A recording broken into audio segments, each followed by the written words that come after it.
நான் இன்னும் படம் பார்க்கலங்க. நான் படம் பார்க்கல.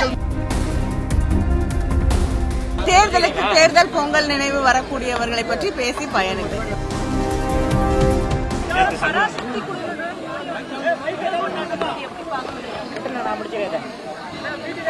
நம்ம பொங்கலை பத்தி நம்ம பேசுவோம். தேர்தலுக்கு தேர்தல் பொங்கல் நினைவு வரக்கூடியவர்களை பற்றி பேசி பயனில்லை. மக்களுக்கு அவங்க யாருன்னு மிக தெளிவாக அடையாளம் தெரியும். அதனால மக்கள் இதையெல்லாம் நம்பி ஏமாறக்கூடியவர்கள் தமிழ்நாட்டில் யாருமே இல்லை. நான் இன்னும் படம் பார்க்கலங்க. நான் படம் பார்க்காத ஒரு மோடி அவர்கள் பராசக்தி குழுவினர் கூப்பிட்டு வாழ்த்துலாம் தெரிவிச்சிருக்காங்க. ஏங்க நான் இப்பதாங்க பதில் சொன்னேன். நான் படத்தை பார்க்கல.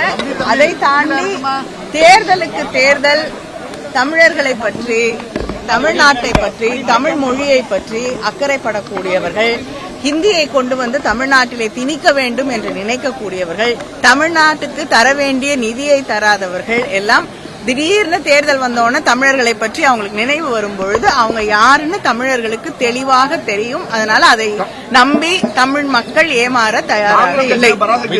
நான் படம் பார்க்கலங்க.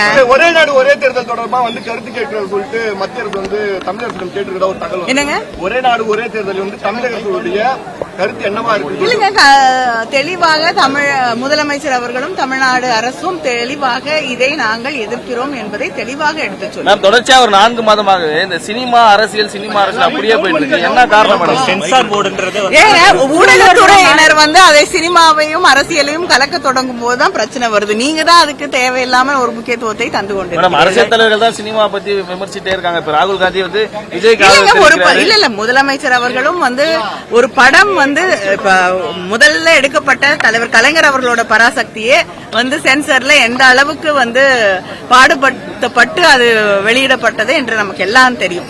அதனால தொடர்ந்து சென்சர் அப்படிங்கிறது ஒரு டூலா மாற்றப்படும் போது மக்களுக்கு எதிரான ஒன்றாகவும் ஆளுங்கட்சியின் கையில இருக்கக்கூடிய ஆயுதமாகவும் பயன்படுத்தப்படும் போது இப்ப இடி, சிபிஐ எல்லாமே அப்படிதான் தொடர்ந்து இருக்கு. அப்படிப்பட்ட ஒரு சூழலில நிச்சயமாக முதலமைச்சர் அவர்கள் அதற்கு ஒரு கருத்தை தெரிவித்திருக்கிறார்.